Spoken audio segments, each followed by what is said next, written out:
का स्वागत करना है राजकुमार सैनी जी। आज के ये चिंतन समारोह हमारा है, उसके मुख्य अतिथि और समाज के अग्रणी पूर्व एमपी और आज की इस समाज को दिशा निर्देश देने के लिए हमारा स्वागत है सर। राजकुमार सैनी जी हमारे बाबा साहब को पुष्प अर्पित करते रहे, उसके बाद सभी बाबा साहब को पुष्प अर्पित करेंगे।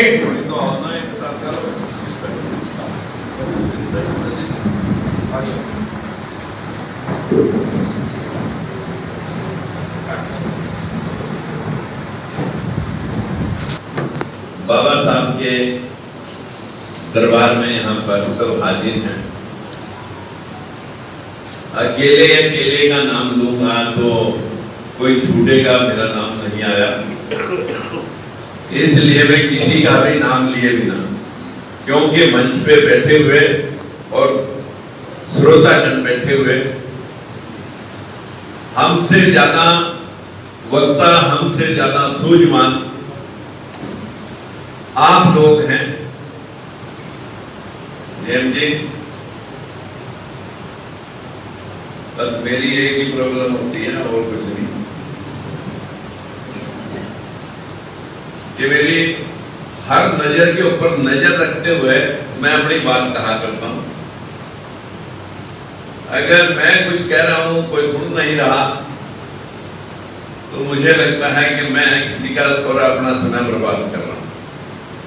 तो इसलिए समय बर्बाद ना करते हुए मैं आप सभी को अपनी हृदय की गहराइयों से आप सभी को प्रणाम करता हूं, आप सभी का धन्यवाद करता हूं कि जो समय, जो टाइम आप निकाल करके यहां तक आए, आज के सामाजिक चिंतन शिविर के अंदर अगर वाकई आप कुछ चिंतन करने के लिए आए तो मुझे भरोसा है कि इस चिंतन शिविर की चिंता लेकर के अगर हम फील्ड में जाएंगे 150 आदमी, यहाँ हमारे बहुत ही प्रेमी भाई सतबीर जी भी 2 शब्द रखना चाह रहे थे, अपने डी साहब रहे हैं और यहाँ पर रंगा साहब भी बैठे हैं और बहुत सारे ऑफिसर और अधिकारीगण यहाँ पर बैठे हैं। महज इत्तेफाक है कि 11 बजे प्रोग्राम शुरू होना था। मैंने कहा था कि 1 घंटा मेरे से पहले सभी वक्ताओं को आपने बुलवाना है, लेकिन सभी मेरे बोलने वाले मेरे से बात आए आधे से ज्यादा। क्षमा चाहते हुए आप सभी से मैं कुछ बातें करना चाहता हूं। आज कोई भाषण का विषय नहीं है, चिंता का विषय है। ये जो भवन बने थे जगह जगह, धर्मशालाएं बनी थी जगह जगह, हम लोग जब कोई सामाजिक फंक्शन या सामाजिक कार्यक्रम में अपनी जातियों में जाते हैं, वहां हमारे लोग क्या कहते हैं कि भाई यहाँ राजनीति की बात नहीं होनी चाहिए। सबसे पहली बात ये कोड ऑफ कंडक्ट लागू हो जाता है कि यहाँ राजनीति की बात नहीं होनी चाहिए। तो यहाँ पूरियां खाने के लिए आए थे या जो है ना खमारने के लिए आए थे, जो बात होनी चाहिए थी वो तो तुम बात करने के लिए तैयार नहीं। और क्या बात करने के लिए आए हो आप मित्रों? पूरा देश, जो अभी अभी मेरे से पहले वक्ताओं ने सभी ने उस बात की चर्चा की कि भाई हम 6743 जातियों में बांटे हुए वो टुकड़े हैं जो एक ही थे, जिनका नाम है शूद्र समाज। अगर हम सब शूद्राज क्रांति के माध्यम से लगभग हमने 6 प्रोग्राम कर दिए और हमने 11 प्रोग्राम करने हैं। उस श्रृंखला में आज उसका छोटा सा नमूना हम यहाँ पर पंचकुला में भी भाई अलावा साहब जी के प्रयासों का और जेम जी के प्रयासों का मैं आभारी हूं कि उन्होंने आप सबको मैसेज दिया और उस मैसेज को आपने अमल में लिया और आज यहां पर आप आए। लेकिन इस आने से फायदा तब ही होगा यहां से सुनने के बाद अगर हम फील्ड में जाएं।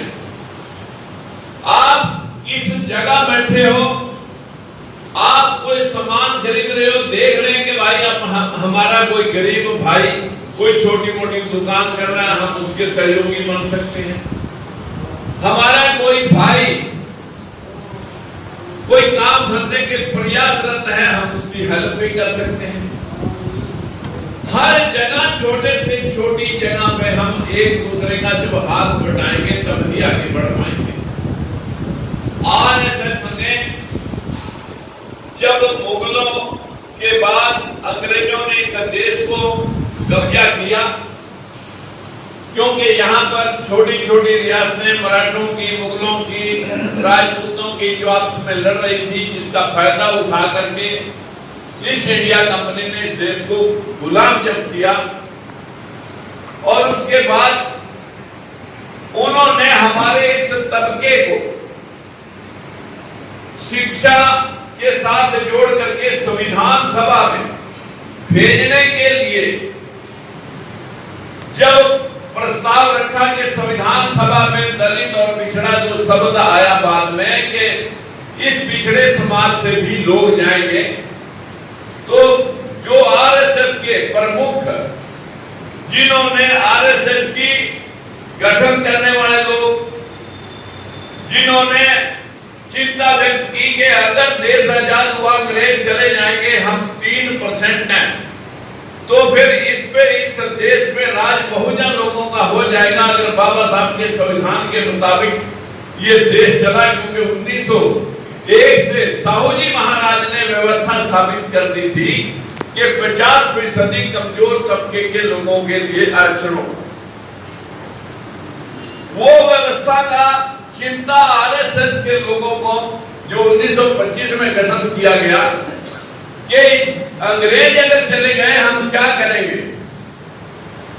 तब उन्होंने इस देश के अंदर आरएसएस का गठन करके हमारे लोगों को आपस में लड़वाया। हमारे ही लोगों में बीच में पाकिस्तान और हिंदुस्तान, कहीं कोई आरएसएस का कोई व्यक्ति आपको जंगे आजादी में सर कटाता हुआ नहीं मिलेगा। सर कटाए हमने राजगुरु सुखदेव, भगत सिंह, ऊधम सिंह, कंबोज राज और